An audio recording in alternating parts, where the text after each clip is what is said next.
I didn't have a chance to set up my studio lighting. Or your camera or your microphone either. No. It's very. Oh, that's a little better. As long as you're not sitting halfway back in the room like this. All right, broadcasting to you live from the Milky Way galaxy, the solar system, planet Earth, North America, the United States of America, Kentucky, Louisville to be specific. Hello, everybody, and welcome to another episode of TNAM Music here on the TNAM network, because the news always matters here on the New American Media. My name is Brian Engelman, and I'm joined with my father, Bob Engelman. How are you today, sir? All right. What's up, Dad? He's getting a kick out of seeing himself on TV here. Trying to manipulate the ground seen a shadow. Yeah, I know. I feel So I like use we're my gonna. own groundhog method. Yeah, it's Groundhog Day, right? Yeah, I ignored the other groundhog. I did my own groundhog. I have a captive groundhog. You do. You do. It sent me a picture, and I thought it was the real thing. It was that good. I know. But yeah, Then we have. Hmm? Justin sent back. That's not a groundhog. What? He's the groundhog expert now. Yeah, I guess. If it doesn't pass Justin's approval, then No. you shut it down and move along. But Yep. yeah, you and I, we have been covering music events. God, we've been going to NAM conventions for since what, 20 aught, 19 aught, Long time. 91? Long time. Yeah, really Like, long time. And we've been doing these Rock and Roll Hall of Fame induction shows. This is the nomination show. This is where we take like the list of 10 or 15, however many they put up, and we kind of go through and say, do you agree or disagree with so and so being in the Rock and Roll Hall of Fame? So yeah, it's disagree. a disagree. Quiet you. What are you getting all those alerts for? What are all those noises? That's like having your ringtone on during church, Bob. I'm turning the sound up so I can hear it better. Bling, brrrring. Okay, so don't disagree with my premise. My premise is precise. My premise works. It's a yearly tradition that's become an annual custom, to quote The Simpsons, or paraphrase The Simpsons. An annual custom that's turned into a yearly tradition. Oh. Yeah. So we're going to go through the list of people who have been nominated into the 2023 Rock and Roll Hall of Fame class.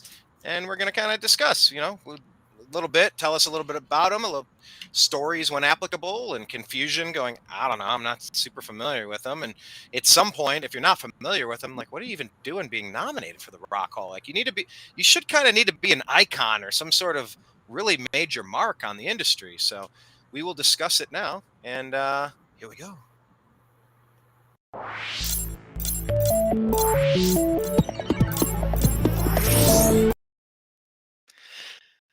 All right, snazzy stuff there. Yeah. So we're going to kind of take a quick look at what we're dealing with here in the 2023 Rock and Roll Hall of Fame nomination class, and then we're going to break them down for you. So we have a group of 14 this year. Oh gosh, I end up on a CNN website. Why am I giving them a click? They are fake news.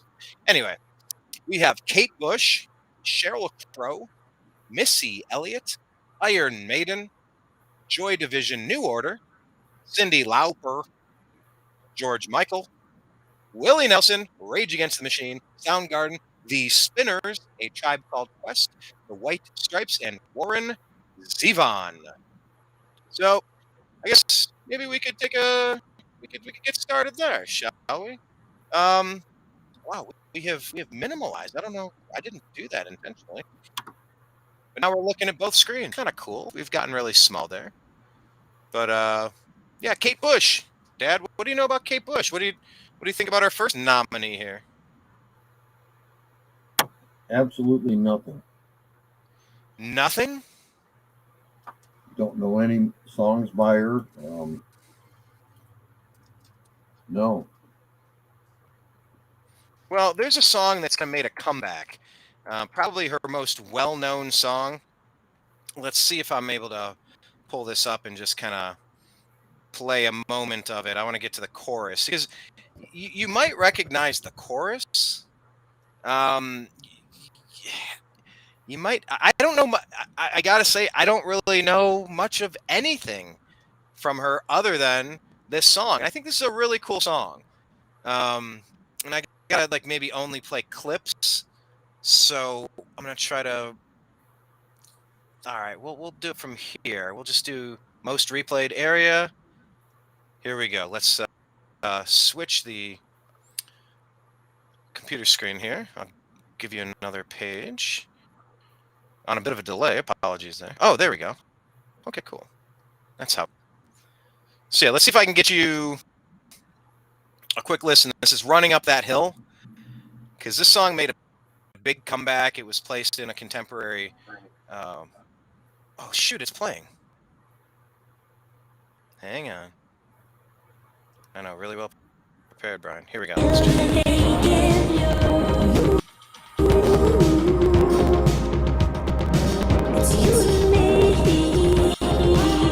Can you hear that? Yep. Okay.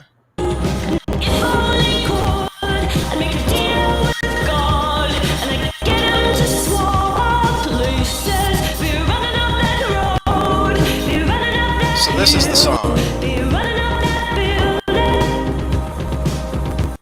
That's kind of the hook right there. That's, but I mean, does one hook make a Hall of Fame career? One hook? One this catchy song, tune? I've heard, but it sounds like an overproduced Madonna song, basically. Yeah, I think they used it in Stranger Things or something. Forgive me. I don't what was that? I think it was Stranger Things. Yeah, Stranger Things reintroduced it to a whole new generation. She was a genius, and she did that in the '80s, what have you. Yeah, that's tough for me. I'm not familiar with the rest of her catalog. I'm not really familiar with the rest of her work. I mean, for that simple that's a cool song, and I think it's been remixed. It's been remade, and I like the remix. I kind of like how it's been, slightly contemporized. Contemporized, is that a word? But I'm going to say no there. Like Todd Rundgren didn't care about the inductions, and a lot of performers, because they said it's a music hall of fame. It's not a rock and roll hall of fame. Rock and Roll Hall of Fame was the top 40 stuff in the 50s, 60s, 70s, 80s. In the 80s, it started to taper off. And even in the 70s, you had all these album-specific radio stations like WMMS in Cleveland that broke Springsteen and a lot of others. And they played cuts off the albums, and then the singles sold. But the whole industry's changed, and it's like rap and hip hop. To me, that's not rock. It's not remotely rock and roll. They should have a separate grouping if they're going to have it. And,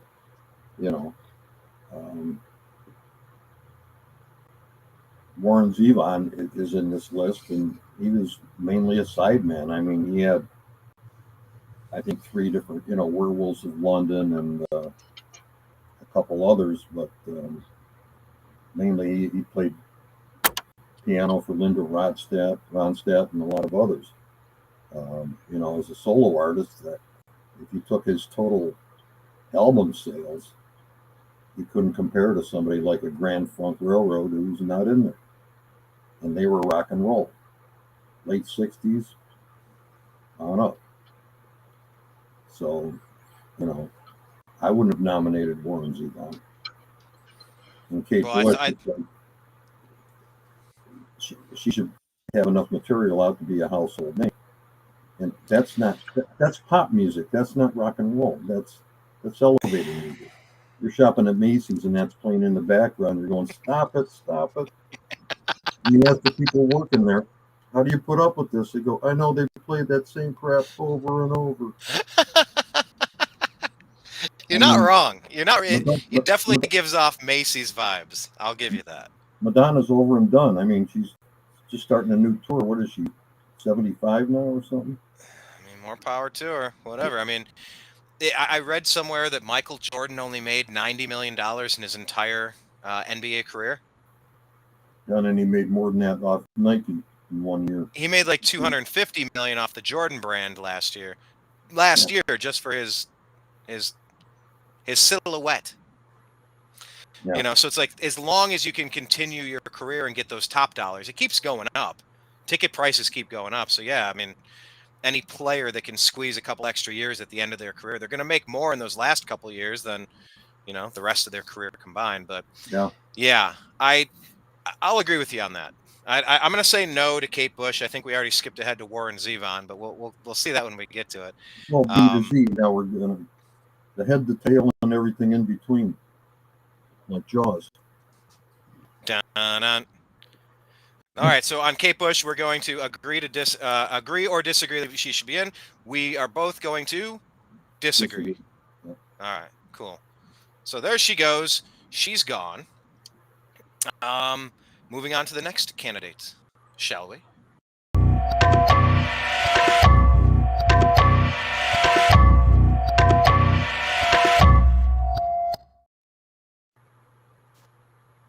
Special thanks to Blake Wally of the Next Level News for making that little agree to disagree graphic. That's kind of fun. Still learning the restream strategy, learning the studio here, but it's kind of fun. I like it. So here's one, Sheryl Crow.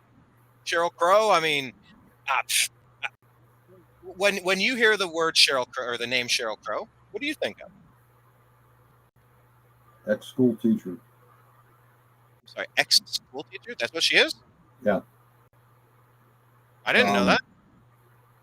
Well, she's done a lot of stuff. She did stuff with Kid Rock and Clapton and all this other. Yeah, that song "Picture" with Kid Rock. I love that song "Picture." That's one of the best songs ever written. Oh, the hair stands up on the back of my neck, and I was going to mention that to the last time I was talking with them.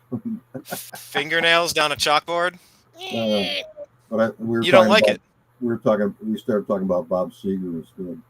But yeah, because it's such a simple, arcane song. It's yeah, but it's like I was heading off to church. Oh, to drink you away. I mean, it's a good back and yes, it's very mundane. It's very formulaic. It's very, if you've heard it once, you've heard it 1,000 times. But good music. I mean, there's only so many chords you can play. You want to keep it simple. Iglesias and Willie Nelson could have sung that as a duet, like all the girls I loved before. All the songs I've hated before. Well, I mean, Sheryl Crow, wasn't she at Woodstock '99? I'm trying to remember if I saw her there. I think I did. I don't know. I think she was following Lance Armstrong around for a few years. Oh, they were together too. Yeah. I forgot about it. She was really big in the '90s and the early 2000s. Got really big. Modern day rock and roll, I guess. She qualifies for that, but Rock and Roll Hall of Fame. Take attendance records. She was pretty mammoth as far as how many records sold. I mean, she's done really well. Back in a time when people bought records, you know, now they stream music and it doesn't chart the same way. But yeah, contemporary pop rock, contemporary lady rock. I mean, she's very important to the lady rock genre. Well, no comparison against, if you're talking Pat Benatar being a rock and roll Hall of Fame candidate and an elected Rock and Roll Hall of Fame person, because she embodied rock and roll it more in the spirit of it. Yeah, she was a trained opera singer, but all of her songs were rock and roll. They were on all the rock stations. They did rock concerts, you know. And if it weren't for me, her husband Neil wouldn't have made it in the music industry. Oh yeah, Neil Giraldo. He would have played in my band. We didn't go anywhere. Sitting in the garage in Parma, Ohio. Yep. Rocking out with Neil Giraldo. Yep. But yeah, so I guess Sheryl Crow should be in the Rock and Roll Hall of Fame. I am going to give her a lukewarm yes. Well,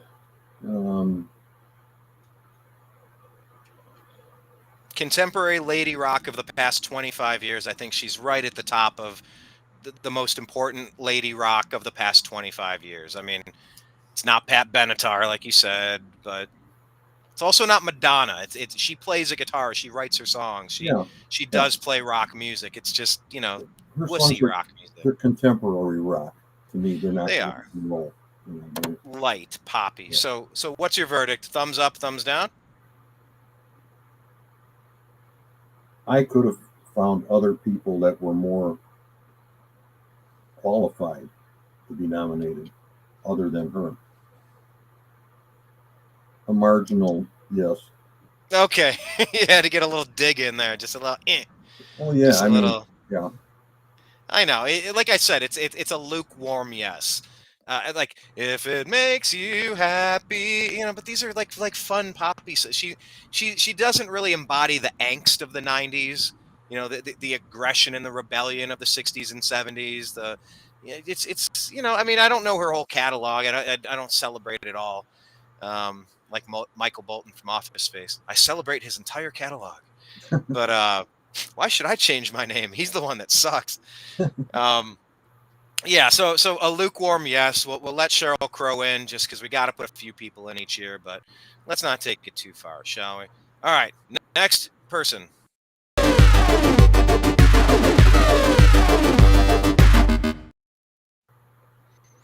Moving on past Kate Bush, no. Sheryl Crow, yes.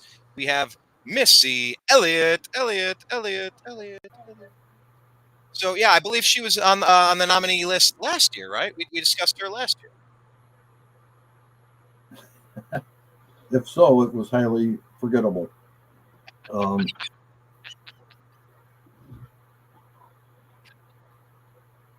what, when I think of female rock and roll, Missy Elliott never comes to mind. Not even the word Missy comes to mind. Um,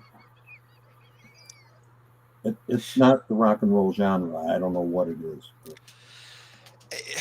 It's not the rock and roll genre. No, I look, and you and I have got to set that aside a little bit because that Cleveland Rock and Roll Hall of Fame, they jumped the shark a long time ago.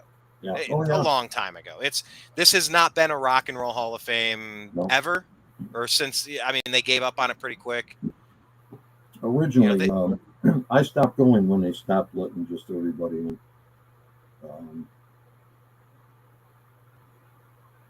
When they stopped letting anybody in. What are you talking about? Yogi When, Berra? That when they, restaurant's so busy. I meant to say when they started letting everybody and anybody in, Mm.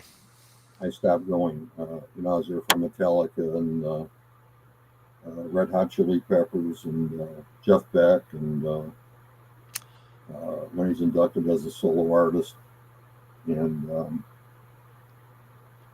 it seemed like right after that, it started going downhill, where it was people that were not rock and roll at all. And it's not just me saying that; it's writers, it's musicians, and everything else. It should be called a music hall of fame. They should have cut off the rock and roll because there's still artists out there that were big names for 1 or 2 decades with a string of hits, and like when Dick Clark had his winter traveling show, the one that Buddy Holly uh, got killed. No, he wasn't in the Dick Clark one, but they had a bunch of these traveling things, and they go around to all the cities and they'd sell out, sell out all the tickets. But that was rock and roll. That was 60s, 50s, 60s. But And there's been plenty of rock and roll for every decade. Every decade has a different version of it. I mean, it might be a little bit more of emo or screamo. It might be a little more funk. It might be a little bit more progressive rock, or it could be a little bit more alternative, or it could be more rap rock. There's plenty of rock. There's Missy Elliott is a pioneer. I think as much visually as her songs. She had some catchy stuff in the '90s, 2000s, some catchy stuff, and stuff you could. It's fine if it's on, you enjoy it. It's okay. Maybe you don't buy it, but whatever. You don't purchase the album, but it's okay. you might not go to a show, but you check out the videos. I'm old enough to remember when MTV had music videos. If you can, Yep. it's always impressive to tell a kid like, "Hey, I grew up before the internet, before Al Gore invented the internet." That's always a fun one. That's true. It's like talking to your grandparents or something, and they're like, I grew up when there was no electricity. You're like, come on, there's always been electricity. Yeah. But I'm old enough to remember when Missy Elliott, I could watch her videos on MTV, and just visually they were so fun to watch, so interesting and colorful and strange and abstract. It was like Tim Burton mixed with like an Easter egg, mixed with It's a Small World, just with Puff Daddy style hip hop vibes of the late 90s, early 2000s. Just interesting. She was perpetually interesting, and she had some good songs, but I just, it's not Rock and Roll Hall of Fame. And I know we're trying to set that aside and just think, okay, would she deserve to be in the Music Hall of Fame? Yes. So yeah, I'm torn on this one as well. I could understand how her influence could have, it matters historically to that genre of music, which is not rock. But yeah, I'm torn on this one. But I think I could speak for you and say you're out on Missy. Nothing Missy belongs in. Can we think of anything with Missy that should be in the Rock and Roll Hall of Fame? Any song with the word Missy? Any musician you can think of named Missy that played bass for the Yardbirds back in '67 or something? Good golly, Miss Molly. Yeah, that's Miss. Okay, we'll accept it. So essentially, I'm hearing you say no to Missy. From the Cars that you saw play at the Ventures thing. At the car with the Cars? Yeah, he was with the Cars. And what's his name? Elliot Easton. But that's not Missy. No, but it's Elliot. Oh, I see what you did there. Okay. No. All right, and now that we've followed you on that convoluted trek over to the Cars, you're going to say thumbs up, thumbs down? She should be in the Hall of Fame. Agree or disagree? Disagree. I think... Oh, can I abstain? I shouldn't abstain. That doesn't make for good television. I will disagree. I don't think she belongs in the Rock Hall of Fame. But if she stays on here long enough, I might be able to consider it again. And I can't remember what I said last year, but I obviously had to be torn. I thought she was influential, but it's not rock. So, All right. Well, that's where I'll leave it on that one. Let's go to the next one, shall we?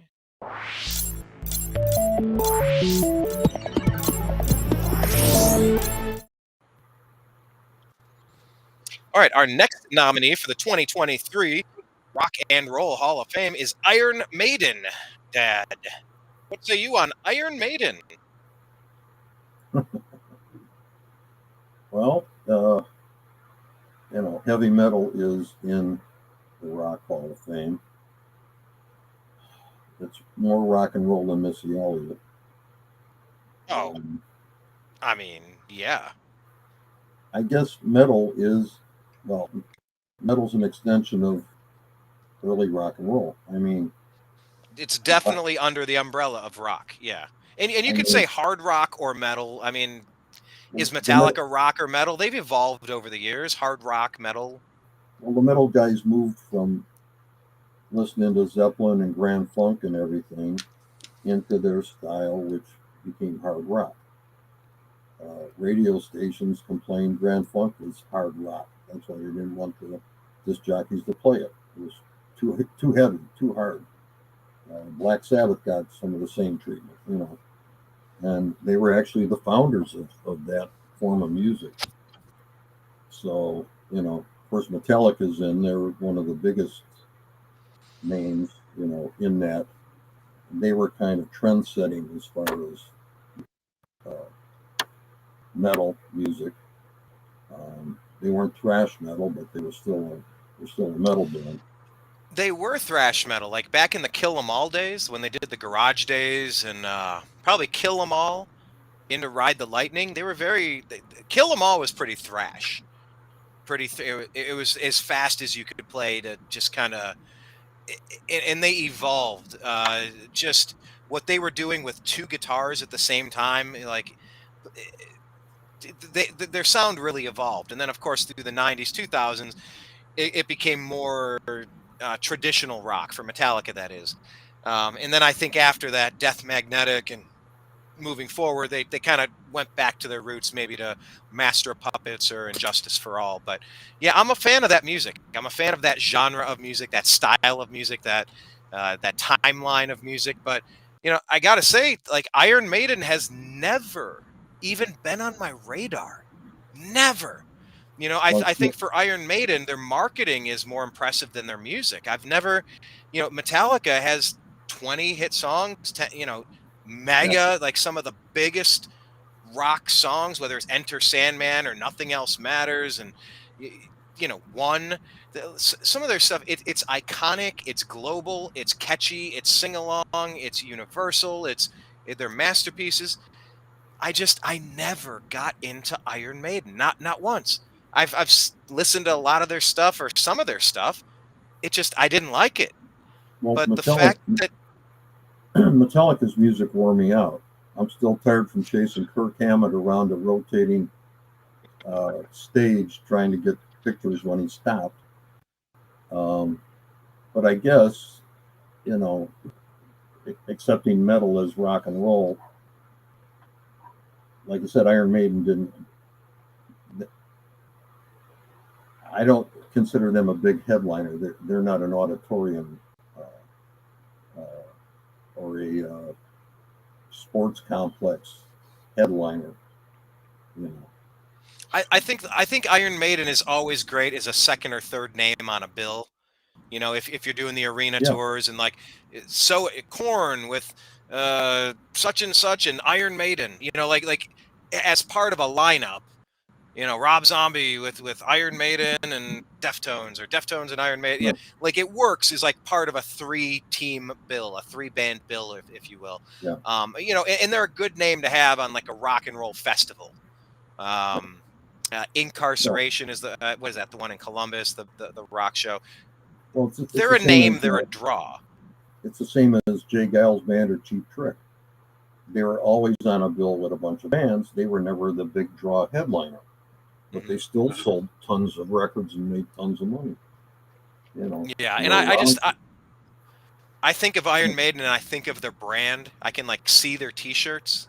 Like I can see Megadeth T-shirts, Iron Maiden T-shirts, album covers, Metallica album covers and T-shirts. I just think when you're thinking 80s, 90s rock, hard rock, thrash, metal, whatever you want to call it, it's about damn time for Iron Maiden. Like I vote yes. I say I agree that they should be in the Rock Hall, Dad. Would you concur? Yes, based on heavy metal being an extension of rock and roll. Yeah, and just because I'm not a super fan of them. I respect their longevity, their staying power, their influence.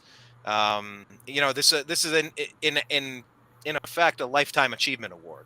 Yeah. The fact that they're still around 45 years later after they start. I mean, that's damn impressive. Yeah. So yeah, I'm gonna put them in because they more accurately define what rock and roll is than some of these other artists. So yes, I will agree that Iron Maiden should be in. Let's move on to the next one, shall we?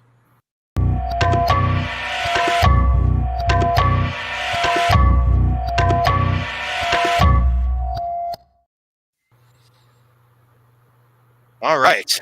Now we are into Joy Division and New Order. Were you able to refresh your memory on Joy Division and New Order? I know we discussed it, and you're like, I don't know, man. I have no memory of So, tear us apart. Disorder, transmission, live, atmosphere. She's lost control, shadow play, ceremony, unknown pleasures, dead souls, da da da. That's for Joy Division. That was kind of dance music primarily, isn't it? Yeah, like 1980s. New Order, Blue Monday. That's who made Blue Monday. Blue Monday's an old blues song. Wait, that's a blues song? Blue Monday? Yeah, are we thinking of the same Blue Monday? Yeah, was it Fats Domino? The one that was covered by Orgy?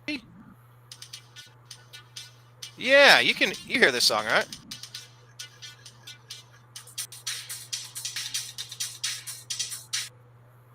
Could you hear that? Yeah, it's Well, techno dance. you had sushi with Orgy, right? Yeah, Yeah, this is a cool song. I love this song. And it's funny how songs take on a second life, if you will. yeah. If somebody covers a song, you'll always hear it in the contemporary way.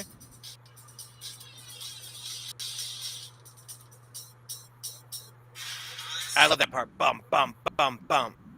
That little stop before it goes into it. Yeah, how Orgy covers that song is so great. Okay. How do I feel? So yeah, it's 80s dance synth Yeah, pop rock. techno dance music. Yeah, and I mean that's a killer song. I know the name Joy Division and New Order more than I know the rest of their catalog.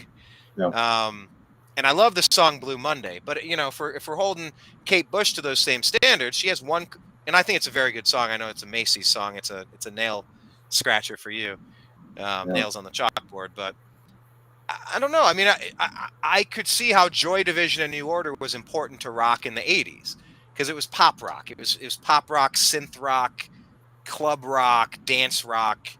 Not everything has to be thrash and fire and 6 30-second notes. Well, that means all the, if you're going to use those parameters, that means all the disco bands that sold tens of millions of albums, they should all be in there. I think some of them should, right? Well, Bee Gees are in there. You know, they had a Hmm. massive catalog before disco and after disco, and they were songwriters of hits for everybody else. Uh, Barbra So yeah, I Streisand, mean, Quick. well, that's New Order. I mean, I love Blue Monday. um, yeah, Joy Division, New Order. New Order also has Age of Consent, Ceremony, Regret, True Faith, Bizarre Love Triangle, Temptation. Yeah. So I mean, once again, it's not my style of music. It's not preferred stuff. I love what Orgy did with that cover. Man, I love that cover. Such a cool cover. Um, I think it's probably important to document that style, that genre, that era of music of the '80s synth rock. I think that should be represented in the Rock Hall of Fame. I would therefore give this a hands in the air, reluctant. Okay, I would say okay. What say you? Um, Not in my And we can opinion. agree to disagree. By the way, we Yeah, can disagree. not in my opinion. Mm. You think the body of work needs to be more robust? Well, again, did they headline? Did they sell out concerts? Did they sell out Shea Stadium in 8 hours? I mean, you know, And that's okay because when they went to Japan, did 200,000 people show up? I don't think so. They did for the Ventures for 40 years, no matter when they went there. So um, if there was a separate grouping for influences, then okay, but not as rock and roll, in my opinion. all right, and that's fair because I didn't really want to say yes to that one. So the fact that you said no and I gave a reluctant okay, I think that works because that's like 25%. My Yeah. half and half, and you saying no. That's you know that cuts it down. I'm fine with that. Um, yeah, now I want to listen to that cover by that Blue Monday cover again. It's a different Um, Blue Monday. wait, what? Different? It's a different Blue Oh, Monday than what I'm so thinking of. so New Order. Wait, what? What are you thinking of then? I'm looking at the site here.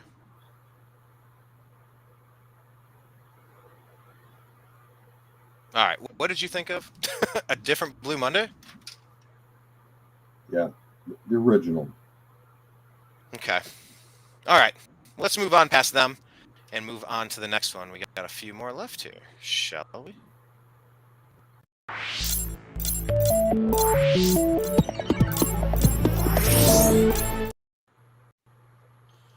All right. Well, we talked about Sheryl Crow and her influence with Lady Rock.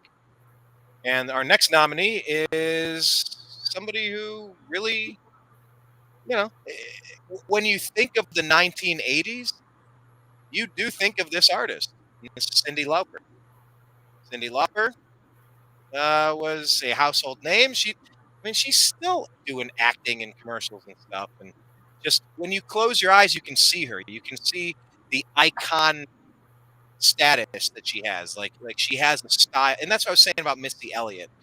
E- Even Iron Maiden too. If you close your eyes, you can see a bunch of people. Like you can see their music videos. You can see how they're dressed. You can see the T-shirts, the album art. Like if you're able to create an immersive experience. I know Rock and Roll Hall of Fame is supposed to just be audible, but it's not. We all know it's not. It's about the What? photogenic capabilities, the qualities of the people on stage, and the fashion that they're rocking, and their impact on society as a whole. Or if it's not their influence on society and fashion, it's figuring out where the fashion, what the zeitgeist, like the mood or the feeling of the times are, and then embodying that and wearing that mask, that costume out there in front of people. So I see Cyndi Lauper as iconic in that regard. Once again, off the top of my head, like, can I tell you this? Like, have I ever walked around singing her songs? Not intentionally. So, No, but you do quite frequently. do you have any? Do you have? Yeah, I do quite frequently. Do you have any favorites of Cyndi Lauper? I just made sure I wasn't leaning on the stage too long because the way she ran around, I didn't want her to trip over me. I was taking photographs. Still a bunch of energy. Where was that? Where was that at? Rock Hall. Oh, okay. Yeah. She was playing a zither. As we're all Um, known to do from time to time. yeah, I guess again, it's kind of to me background music. Um, some of her things were more rock, and they were heavily produced. Um, it wasn't a three-piece power trio or something. Um, studio production. But she's still out there, so I guess if you're gonna, she'd be a lot more worthy than a lot of the other potential people. I mean, if you're thinking of the top 30 songs of the decade, Girls Just Want to Have Fun has got to be up there. I mean, that's got to be up there. When you're talking about lady ballads, time after time, it's Mm. "Even after we rise, I will find it. Time after time." It's like that's a good song. Like I don't like it. It does kind of get stuck in my head a little bit, but that's a good song. Time after time, girls just want to have fun. I don't know. Looking through the rest of it, True Colors. I see your true Yeah, colors shining through. But is that a well, cover? Yeah, well, Phil Collins covered that, which from her version, but she didn't write it. Somebody else wrote it. But she was the one that originally brought it to the masses. That one. Yeah, Okay. yeah, she had a hit with it. And then Phil Yeah. All Collins. through the night. Good enough for me. Shebop, etc. Yeah. I'll give her a pass because we've already accepted that the Rock Hall kind of is a music hall. But you know, just her influence on the '80s was not quite what Madonna did, but name me more influential artists of the '80s other than lady artists other than Madonna and Cyndi Lauper. It's important and I guess maybe I'm just kind of changing my criteria a little bit, not because I want to, just knowing how the Rock Hall is going to operate. I'm just trying to understand, like, if you're trying to explain to somebody the top 50 or top 100 running backs of the 1960s, do you make the cut or not? So, like, for that decade, yeah, Cyndi Lauper tells the story. She tells an important part of the story of what music was in the '80s. Pop, it was more pop than rock, but Yeah, I'll give her a pass and I'll let her in. Is that the same with you? yeah, it's commercial rock, contemporary rock. You know, Yeah, not really our cup of tea per se, but yeah. other people bought it. Okay, moving on. Next artist.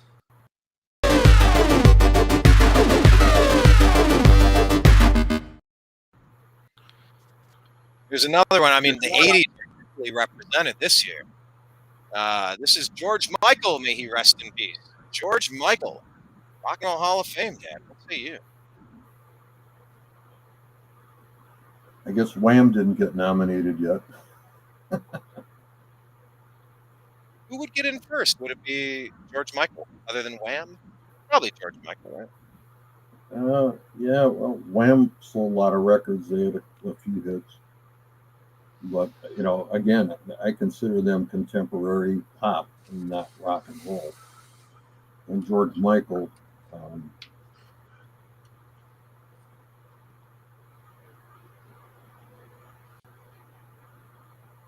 Careless Whispers isn't a rock song. Careless. Did you ever hear the Careless Whisper cover? Because here's the other thing. I've mentioned a couple times about the covers. Most recently, Blue Monday by New Order turned into an orgy song. Have you ever heard the Careless Whisper cover? I I don't know. I've heard covers of different songs, for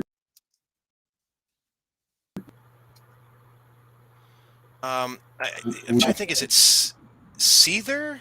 Yeah, Seether with Careless Whisper. I don't know if I can pull this up and play a couple seconds of this. I know it's always dicey, but I think some of the criteria for me is how do you take a song from the 80s and bring it to a contemporary audience? So here, let me just play a second. It's Seether.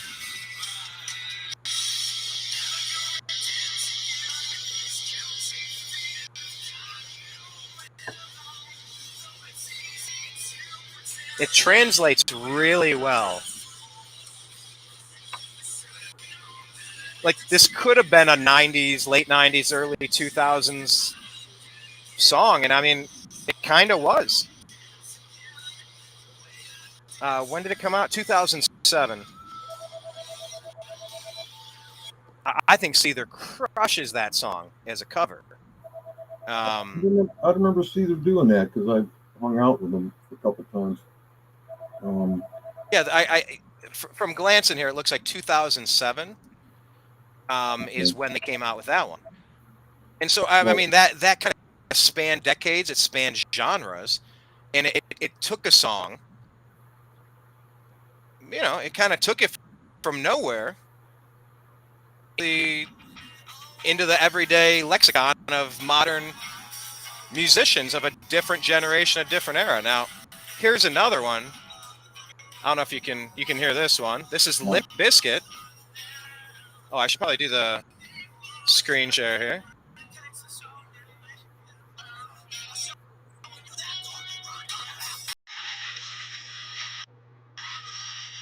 Like, who would have thought this? You'd have a Newton Jackson rap metal band screaming this song, turning this into George Michael track.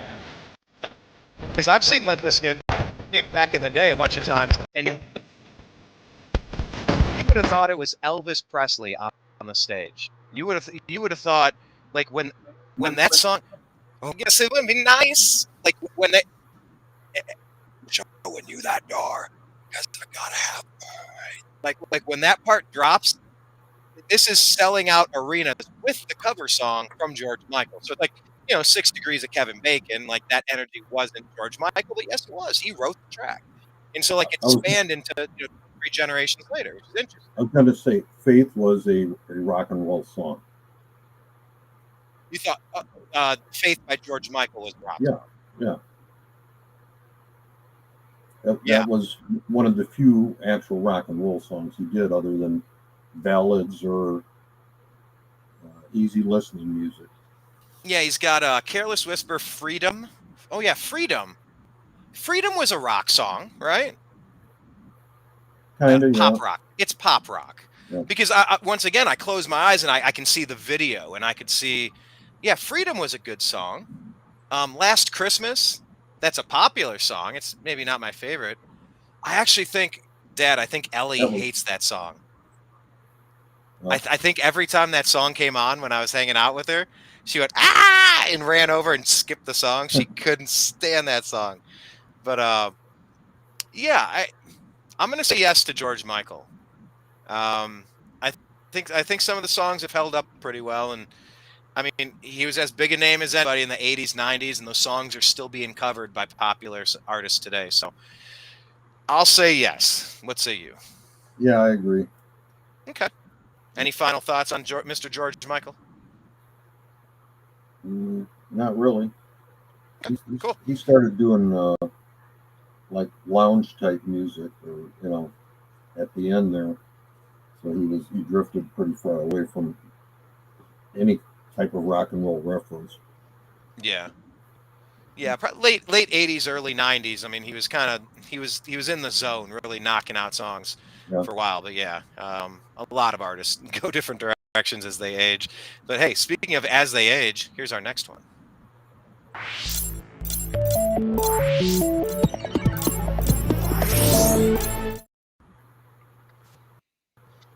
All right, Willie Nelson.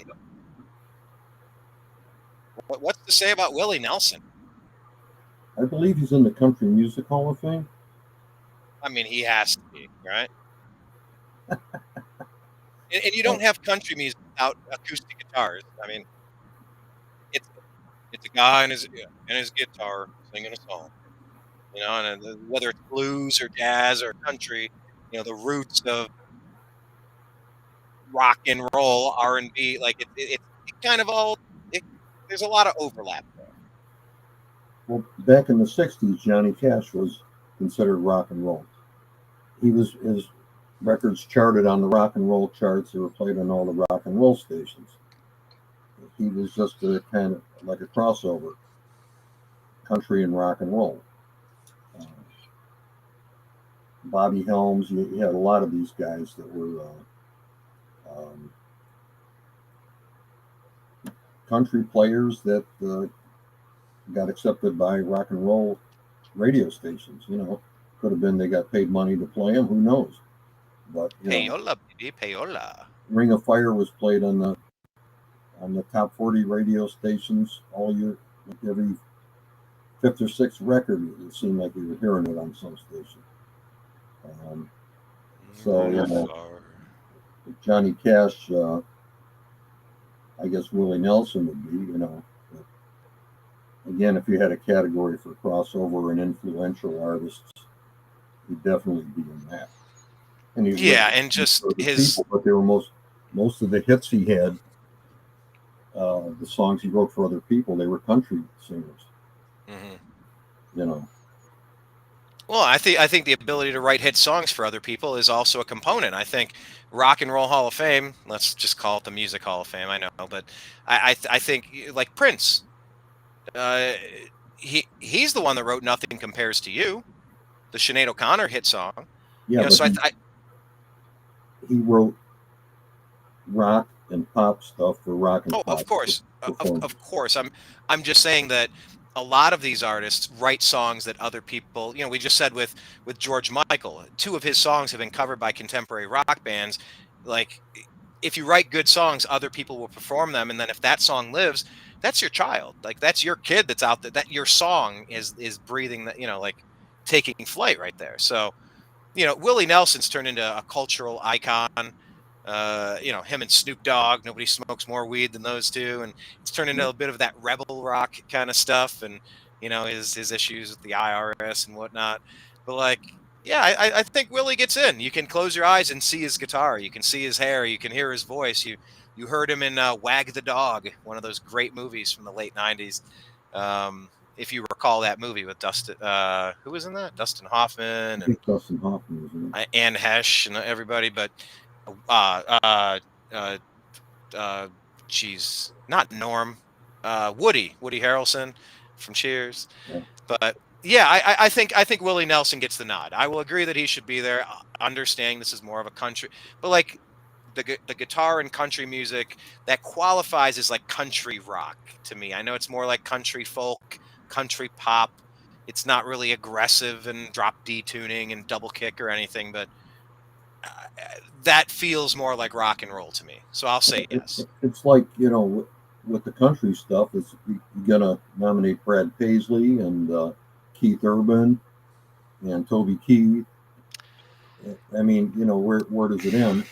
But like if you go on and you search for Brad Paisley playing "Too Hot for Teacher" by Van Halen, he nails it, and he Yeah. plays it in a country concert. He just breaks into the song. I mean, Who he's would a have thought? Who would have thought John Mayer would be in the Grateful Dead? yeah, I, yeah. talented Bob, musicians cross Bob Weir did. boundaries.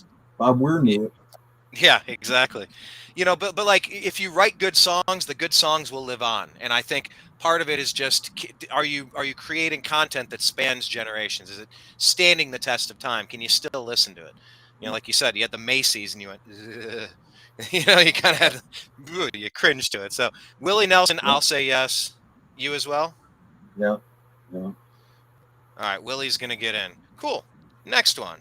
We're flying.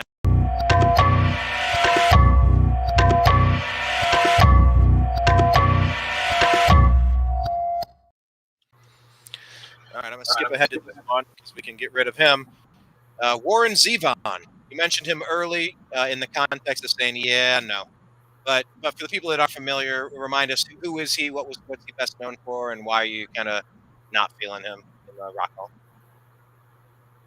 Um, his big hits were "Excitable Boy," "Werewolves of London." Um, Ooh, that's such a good song. yeah, well, Oh, that's such a good song. "Werewolves of London" and "Sweet Home Alabama" are they're the Ooh. same songs basically. And that song "Kid Rock" did was both of those songs combined. I didn't look at the writing credits, but I'm sure he acknowledged who it was. But Warren Zevon was a keyboard player for Linda Ronstadt and a lot of other people. He appeared on a lot of records, but he played mainly. I know him from playing small clubs. You know, not not big concert kind of things. Singing Sweet Home Alabama all summer long. Yeah, Yeah, the Kid Rock song. that's Werewolves of London. It's the same. You know, It's wild, yeah. but I mean, he's a good musician, a good writer, but I don't think album sales or single sales of maybe the three. Oh, Lawyers, Guns, and Money. That was a funny song. He wrote funny songs, in my opinion. So he had, I love funny songs. I like Tenacious D. I like A Boy Named Sue, Johnny Cash. Like anything that tells a story and makes me laugh, I love it. I love that. but he had like four hit songs. I don't think they were number one singles, but they were popular. But album sales, I bought the greatest hits, just to have it. Um, People sing "Werewolves of London" at karaoke around Halloween time. But as far as being in the Rock Hall, I say no. Okay. If he's nominated as a sideman, which included his own contributions, then that's another story. Okay. I will say no as well, but I will add the caveat. I love Werewolves of London. Oh yeah, who And doesn't? I know. And that's so interesting. That really is just Sweet Home Alabama. But like, Yeah, yeah, I mean, what was it? Ray Parker Jr. with Ghostbusters? That was well, Huey Lewis got a new drug? Is that or is was that the they one? It was wanted Huey Lewis. they wanted to use they wanted Huey Lewis to give them the rights to use "I Want a New Drug." Mm-hmm. And he said no. This is how the story goes. He said no, so they hired Ray Parker Jr. and they said use this song, but write new words to it, fully knowing that they would get in a lawsuit. And from everything I've read, uh, the movie company settled up with Huey Lewis because they knew all along they were going to get. But if you look at I think it was the '75 Grand Funk album, "All the Girls in the World Beware," the title song, if you slow it down, it sounds like Ghostbusters, "I Want a New Drug." But it came out years before those two did. And I remember getting off the track a little bit. The first time I heard Prince's "Let's Go Crazy," I thought that's foot stomping music, Grand Funk, same song. And then I was driving one day and I had it played on the radio, and it ends where he plays those guitar notes, and the disc jockey goes, "Well, there's Prince doing his best Grand Funk impersonation," and everybody picked up You know on. what that song always reminded me of? Heat Wave. Heat Wave, Heat Wave, Heat Wave, Heat Wave. Remember that song? Well, "Heat Wave" by Martha Vandellas is a different song than that. Yeah, but it always reminded me of that. There's something about it that overlaps to me. Like in my head, the song starts and it always ends up with Heat Wave. As it plays in my head, that it morphs into that next song. But I Well, digress. you know that Bon Jovi song, "Who Says You Can't Go Home"? Mm. I'll take your word that it exists. Okay, listen to that, and it's 5 o'clock somewhere. Toby Keith? Jimmy Buffett and Alan Jackson. Oh, Buffett. Okay. Listen to those two songs and go, huh? Well, I mean that's kind of my point. There's only so many chords, only so many chord combinations that are gonna, you know, David had a secret chord and it pleased the Lord. It's like, yeah, A B C D E F G. Yeah, yeah, Okay, I mean there's no H, so like it just repeats in a different. It's yeah. there's only so many things you can do. What do they say? A million monkeys on a million typewriters could eventually write the world's greatest books, or whatever that phrase, wherever that came from, but. Anyway, yeah, we are way off the track. Let's pull this back onto the road. Warren Zevon, you say no. I say Yeah. no, but man, I love Werewolves of London, and I Yeah. appreciate humorous music. Okay, cool. We are flying through. We got a couple more, and we're gonna.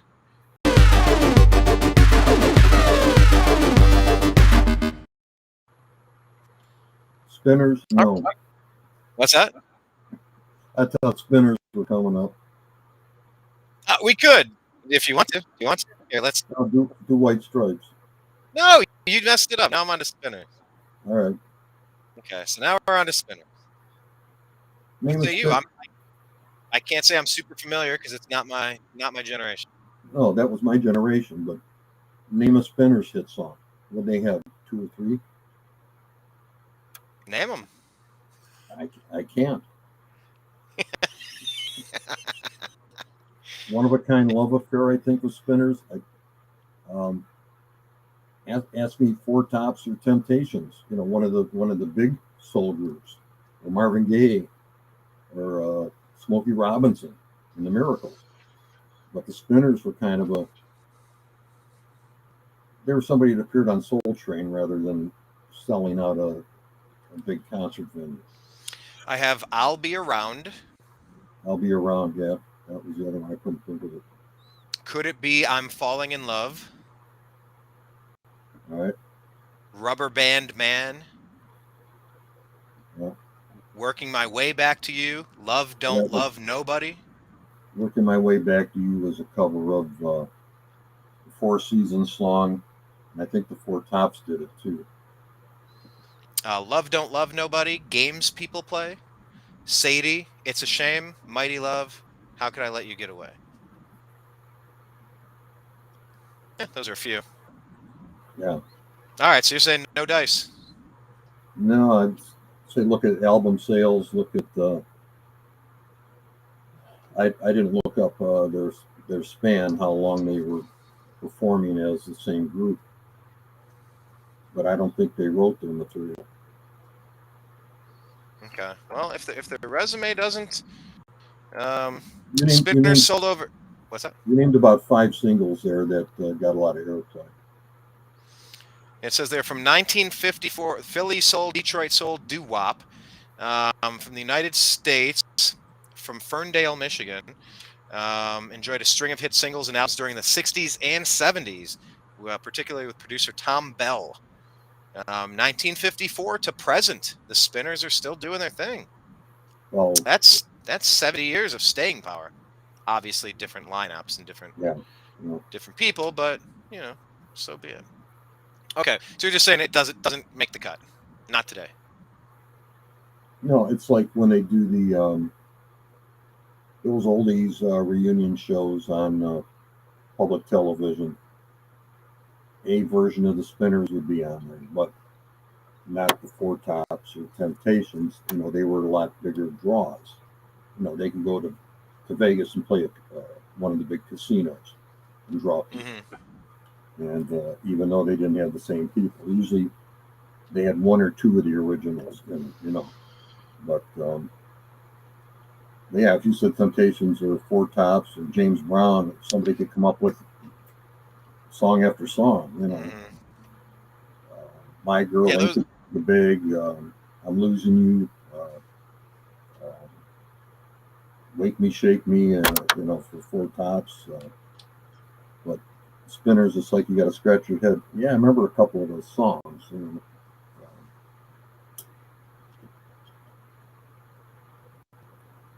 Spinners weren't somebody that people were into that Motown era. The people that I hung around with were into the Motown stuff, along with Bob Dylan and stuff in the 60s. Everybody had Temptations records. Everybody had Four Tops. Everybody had Marvin Gaye. I don't know anybody that owned a Spinners record. It just, the other stuff had soul. The Spinner stuff was more real friendly, easy listening stuff. Macy's music, if you will, since you like that thing. Yeah, I think that's what we need to do. Are we talking Macy's music again? Is this another reference to Macy's music? that might be the best way to describe it. All right, so this is another case of Macy's music, and for these reasons, you're out. Disagree. Yeah. Okay, Yeah, they are out. We are rounding home and headed to first. We got 4 left.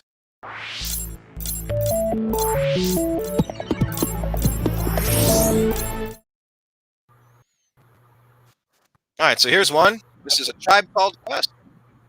Tribe Called Quest. What say you about a Tribe Called Quest? The drummer is Questlove, right? Let's see. No, No? I don't think so. Who's he the drummer for? Jimmy Fallon? No, he was with the band. Was it Black Eyed Peas or it was one of them bands? Because Ludwig even came out with a signature drum set. Oh God, I was at the concert. I was up in the catwalk. It was one of the weirdest sights I've ever had. I was up in the rafters on the catwalk above Questlove, and I was watching him do the sound check from above, and he had this massive afro with this bright, I think it was a white pick sticking in it, and it was just such a weird thing to see, such an interesting to be above Questlove and the afro and the pick and the drum kit. It was one of the coolest moments of my life. Let me see what Questlove is from. Not the what the hell is he from? Here we go. Amir Khalib Thompson, known as Questlove. There we go. It was at the Roots. Oh, the Roots. All right. Yeah. So I was above him when it was at the Roots and Run DMC concert at Bowling Green State University. There we go.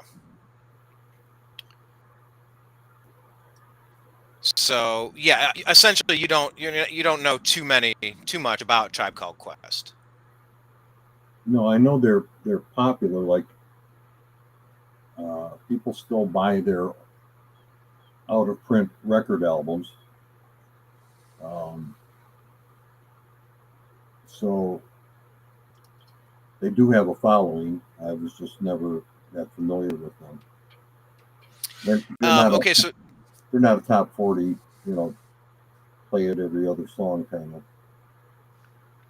yeah, I was watching. Maybe it was Check the Rhyme. Check the Rhyme's a pretty popular one. They say it's not just a quintessential Tribe song; it's an essential hip hop song. I think that was the one I was watching the video, and it's got the dude in a Cleveland Indians hat and jersey. That was pretty cool, like from the mid '90s when they're kind of rebranding at the new stadium. Electric Relaxation, Bonita Applebum, Scenario, Jazz, Award Tour, Can I Kick It? Can I Kick It? Yeah, I mean, look, there's I like Tribe Called Quest, but I never I they weren't super they just weren't on my radar in the way that a lot of the other hip hop artists of that time were. Yeah. Um, even Wu Tang Clan, like Wu Tang has a distinct sound, and I would say Tribe Called Quest has a very distinct sound, and I gotta say, like, it's a really cool sound when we're talking hip hop, when we're talking rap. This is some of the stuff I really prefer. I don't really care for R&B and that soulful stuff. I just it's kind of cringy and kind of it just doesn't work for me. But Tribe Called Quest, man, they got some smooth music. I, I don't know if you could get past. I, I don't. I'll tell you what, Dad. Your homework, should you choose to accept it, because I'm going to do this on my own, of my own free will and accord. I am going to check out some Tribe Called Quest. Um, I might check out some of these other bands too as well. I might listen to a couple of the other Warren Zevon songs and just refresh myself. Maybe some Willie Nelson, because like these are people I just like. They're on my radar, but they're not in my regular rotation. They're not really on my radio or in my CD player. So I don't really listen to them. But Tribe Called Quest, I mean, if you're telling the story of '90s hip hop, they should be in there. Absolutely. Right, but it used to be the rock and roll I hall of fame, know. not the hip hop. Yeah. I know. Yeah. So you would disagree with them being in the Rock Hall? Yeah. I would defer to the wisdom of the group. I would say I could vote for them because if we're talking the top 100 artists to define that generation, I mean they're up there. Um, they're they're they're an important group of people with really cool music, really cool beats. And it's easy to just say hip hop. It's just a guy in a drum machine. It's like, it's way more than that. And Tribe Called Quest, more so than a lot of bands, they really did bring more than that to the table. So yeah, I respect your opinion because they're obviously not rock and roll. Yeah. But you know, just like how I said that Iron Maiden, I'm not a fan. I don't really know their songs. Yeah. I respect their influence on the genre and the music industry in general. I think they should earn. I'm viewing this. I'm trying to just maybe shift my focus from do they belong in a rock and roll hall of fame versus do they deserve the lifetime achievement award in music? It's a different question, but like I think they've earned it in that respect. But I also respect your point of view saying that's not rock because it's not. All right, cool. We got 3 left, and we are gonna wrap it up here.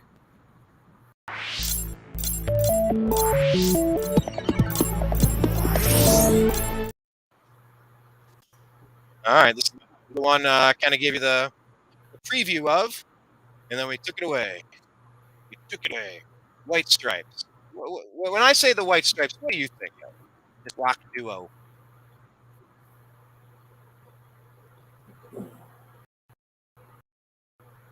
Well, Jack White is very creative,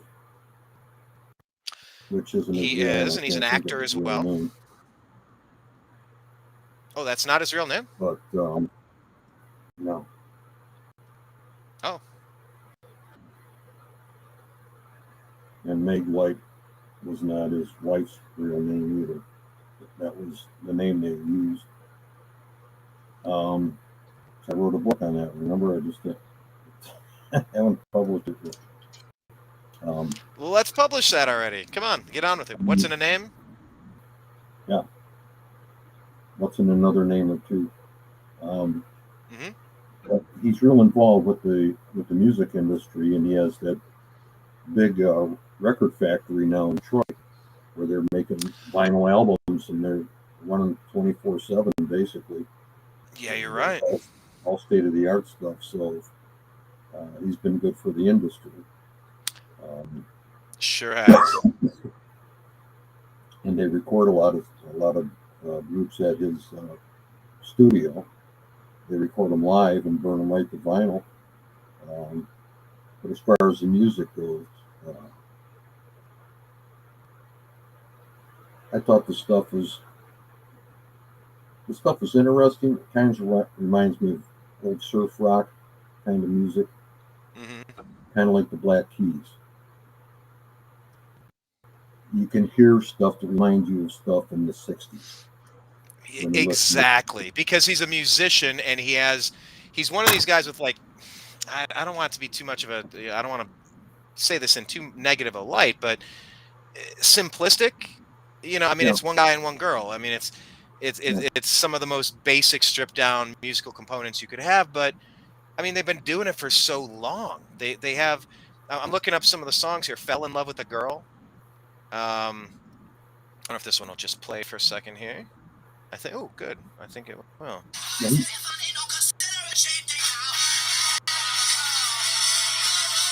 yeah. This song. It's something like something you could hear the Ramones doing, like out of the late Yeah, I was '70s, just gonna, early '80s punk rock scene or yeah, something, right?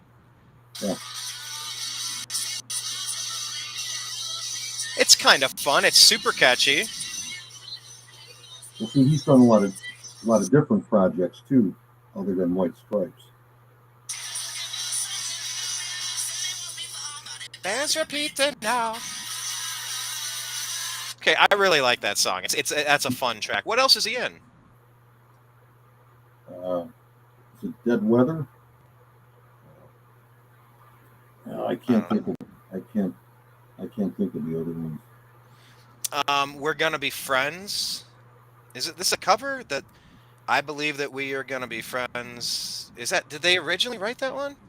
The hardest button to button. That's pretty cool. Oh, that's neat. Oh, for this video, they're on The Simpsons. Okay, yeah, oh, this is neat. So the video I'm watching, this is Bart Simpson.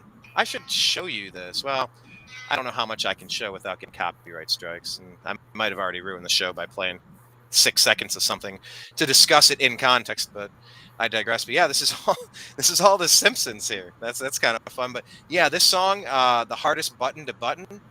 That video, if you've ever seen it, you'll never forget it. It's so visually interesting. Um, they did the Dolly Parton cover of Jolene. Okay, so that's pretty cool. Yeah, I think their Dead Leaves in the Dirty Ground is a nice song. I do like that. Which one is this? This is here we go.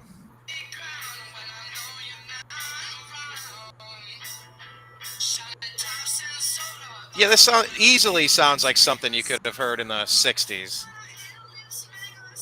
yeah, yeah. You can tell what his influences were. What's that? You can tell what his influences were. Yeah. I think their biggest song, this is listed as number 10, but I'll just say Seven Nation Army. I mean, you go to any college football arena or college football stadium, go to the basketball arenas, like a Seven Nation Army couldn't hold me back. Like that song has turned into something, and I think like they play it with soccer, with the soccer leagues overseas. That Yeah, song, Seven Nation Army, has turned into one of the biggest damn songs of the past 30 years from anybody. Um, yeah, and they got Icky Thump listed as their number one song. Yeah, yeah. look, I'm gonna say yes. I'm gonna say yes to the White Stripes. I can't believe it because I really kind of bashed them when they came out. I thought it was super simplistic. It annoyed me that they were getting so popular. I was probably jealous of it, trying to make my own way i- in the music Raconteurs, industry. the Raconteurs, Yes, and the Dead Weather. thank you. The Raconteurs. That was a good band too. Who else is in the Raconteurs? That's let me see here. Raconteurs rock band, and that is made up of. Brendan Benson, Jack Lawrence, Patrick Keeler. There you go. Good job. Yeah, it's mostly Jack White. Um, yeah, look, they fit rock and roll. The story of the past 25 years of rock is told with mentioning the White Stripes. They have hit songs that just they're catchy. They go, and it fits the definition of rock and what rock and roll is. So I will say yes to the White Stripes, Dad. I think that's an easy one for me. See, I don't think they were around long enough as the White Stripes. Jack White's been around, longer with these other projects. But I think no, I think White Stripes was first, and then the Raconteurs came out. I remember I went and saw the Raconteurs when I worked at William Morris at the talent agency. I remember Yeah, we went and saw them, and that was the 2006, I think 2007, and they were out. And when did White Stripes start? I think White Stripes were only around a couple years before him and Meg split up. I don't think they were around that long. Well, there you go. It's saying they were active from '97. Okay, so I'm right there, and then through 2011. And Jack White's still doing his own stuff, of course, and doing other projects as well. Yeah, You're going to vote no? I will vote a. I can say yes, and you're going to vote no. yeah, I'll vote no. All right, our first disagreement. I'll take Yeah, it. Okay, I'm a little surprised on that one. Maybe you should check out more of Jack White's stuff. I think he'll grow on you even more if you do a bit of a deep dive. familiar with a lot of it. But White Stripes, they didn't have uh,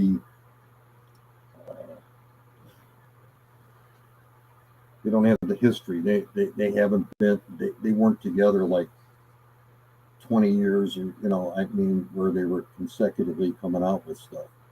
They were kind of 14 years, okay. or They were 97 to yeah, 14 years, yeah, 97 to 2011.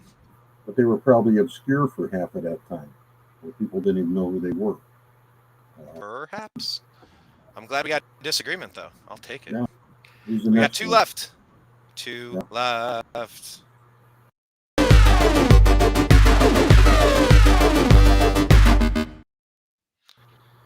All right, now here's one that we discussed last year. Maybe 2 or 3 years we've discussed them. This would be Rage Against the Machine. Rage Against the Machine, Dad. I don't know. I don't recall off the top of my head what either of us said last year. I was wondering, like, what did we say? Should I go back and research it? No, it's a new year. It's a new opinion. Yeah.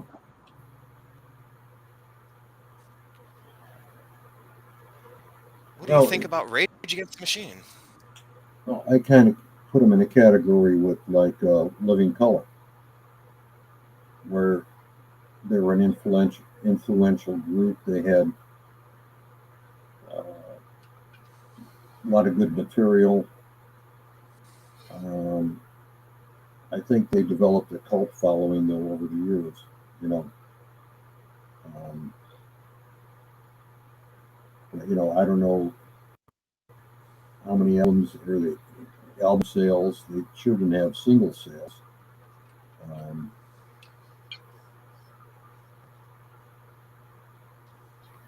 I'm kind of on the fence with them.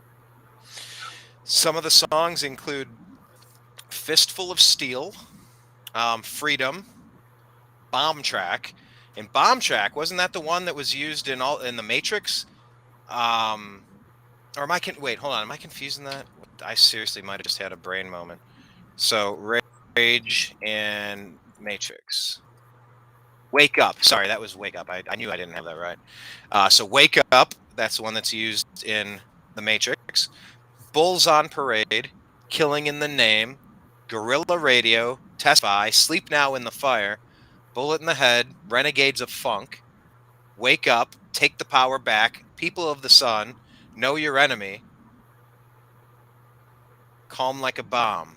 They did a couple covers, How I Could Just Kill a Man, and No Shelter off the Godzilla soundtrack. That one. Um, yeah, I might have been more on the fence about Rage in the past, but yeah, I look at those songs, and I mean now that's another band that they had a few albums, but they didn't really continue all that long. They definitely broke up, and I think I may have said this last year. Thank God they did. Thank God they did, because that created a second favorite band of mine, or maybe not favorite, but one of my favorites of the era. It was when the band of Rage Against the Machine got rid of Zach De La Roca, and they got Chris Cornell from Soundgarden. That band was called Audio Slave, and that was awesome. God, that was great. I always loved Rage's music, but I got so tired of Zach and his Marxism. I'm not on board with him ideologically or politically. Just it gets really old. But some of the songs that they wrote were just killer songs. I Well, couldn't imagine the '90s without him. Tom Morello is regarded as a top-notch guitar player. Of course. Now Tom Morello is another guy I can't stand politically either. God, that guy is one of the. I won't bore you with it, but good grief, no thanks. Yeah. Whatever he's selling, I'm out. But yeah, I'm gonna say yes. I'm gonna do a solid yes on Rage Against the Machine. I think it's grown on me. I might have been a little more reluctant in past years. I know they were released on here last year, maybe 2 years in a row, prior to this. So my answer is yes on Rage Against the Machine. I think they really helped define the '90s and the 2000s. What say you? Yeah. Okay. And even though it's a little bit more of a rap influenced vocal delivery, I think the rock aspect of the band, I mean, I think that shines through it. They fit the category. They fit the genre more precisely than, you know, Public Enemy or Cyndi Lauper. You know, I mean, it's not rock. It's so hard to find a way to shoehorn them in, just squeeze them in Beastie somehow. Boys. Well, Beastie Boys, I don't know. I think Beasties were pretty rock for being a rap band. Well, they got in, so it doesn't matter. Yeah, I know. They're in, so who cares? All right, cool. We are down to our last one. Sad to see it over, but I'm happy to have you, Dad. Yeah. Are you reviewing articles? Are you doing anything these days? Should people follow you anywhere? Should they follow you home from the grocery store? From Myers. I'm doing a few articles here and there. You know, nothing exciting. Where are you putting it? Scope magazine? Scope magazine. Okay. Yeah, and we'll get you back into the New American Media TNAM music, obviously. Just got to revamp the website, as I've said for so many times. So, all right, cool. Well, thank you for following us, or thank you for joining us today. Yeah, final artist here. I'm excited.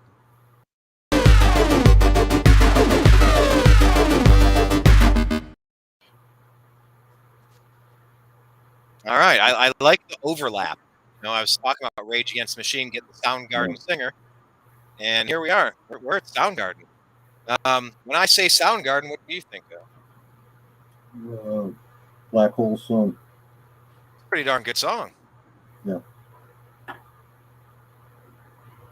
Well, they were around for a long time, except they weren't extremely popular for maybe half of that period. Because they were a grunge band.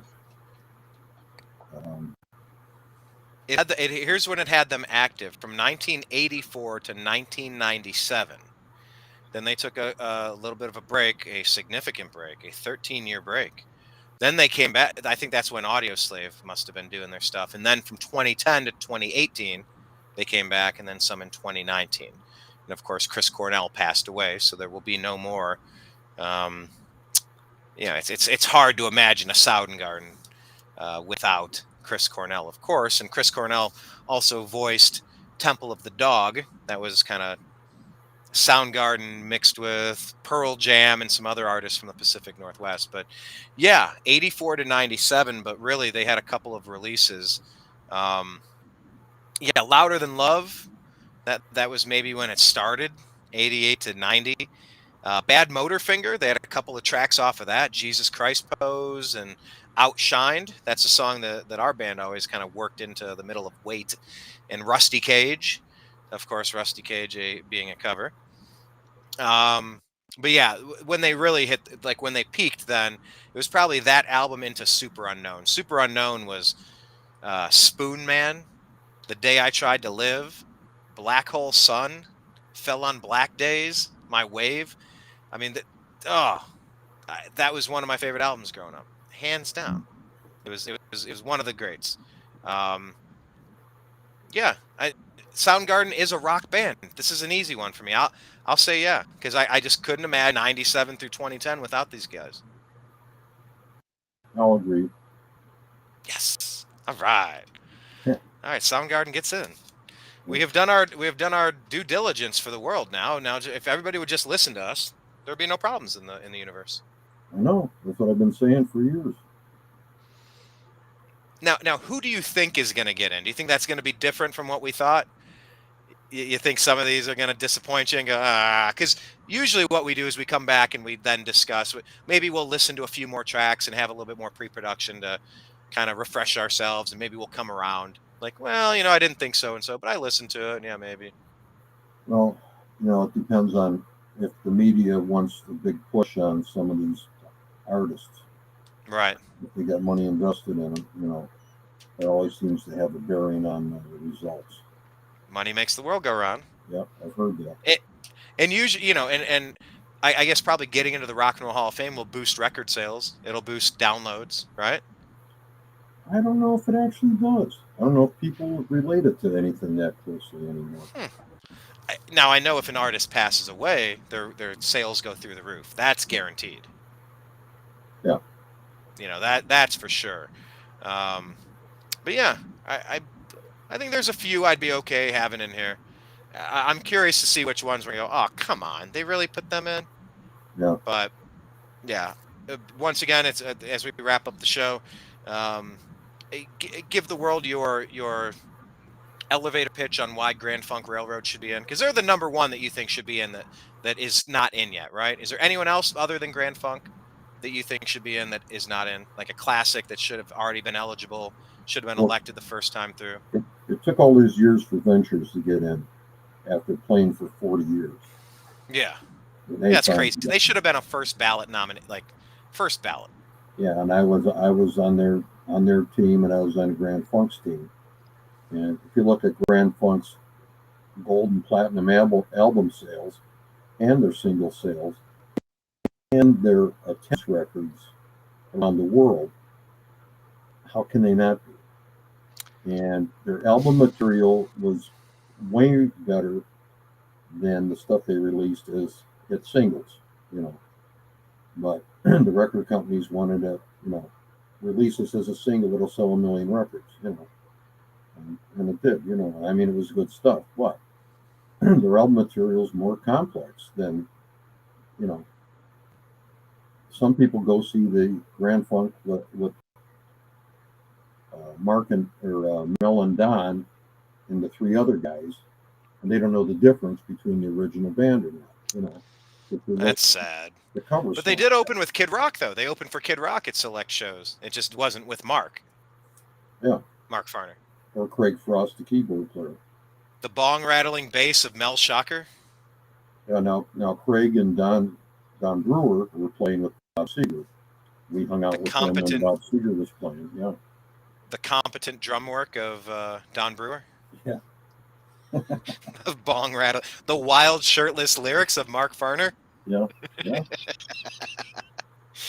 Another Simpsons reference. Yeah, I posted in TNAM Music that you guys should follow us on TNAM, TNAM Music. It's a private group on Facebook. But I posted, that Grand Funk should be in, and Greg Barth, our bass player, bass player and guitar player for our band, he said, "Okay, Bob." But I'm on board. Like, if you're thinking rock and roll, the 60s, 70s, like 70s, like you gotta put Grand Funk Railroad in there. Closer to Home, I'm Your Captain. Like, oh, that's good. Like, some of their hit songs, yeah, it's kind of hokey, it's kind of catchy. And, we're doing a locomotion. I mean, fine, whatever. Here's your 3-minute song. I used to do this back in the 70s. Where friends would come over and they didn't like Grand Funk. And I'd put something on, and they go, "That's a good song. Who is it?" And they go, "That's Grand Funk. It's off this album." You're kidding. They never heard the album stuff. Right. But, and Mark was always socially conscious, and the lyrics reflected that, Just the Vietnam era kind of stuff, right? Yeah, Closer to Home, that was a big hit over in Vietnam with the soldiers, but, they'd rather put in Warren Zevon, Mamas and Papas. Cyndi Lauper. Okay, but Missy Elliott's more rock and roll, I guess. Yeah. Oh, well. Yeah. All right, there's your last plea for Grand Funk Railroad, and I'm with you. They should be in. They Alice in Chains too. they still hold attendance records in Japan. It took the Beatles 8 days to sell out Shea Stadium. It took Grand Funk 8 hours to sell it out. And there were so many people in the audience that the concrete structure was swaying, and they were afraid it was going to collapse. So you look at fan base, you know, how many followers Missy Elliott have on Instagram and Facebook, you know, I mean, or Twitter or whatever.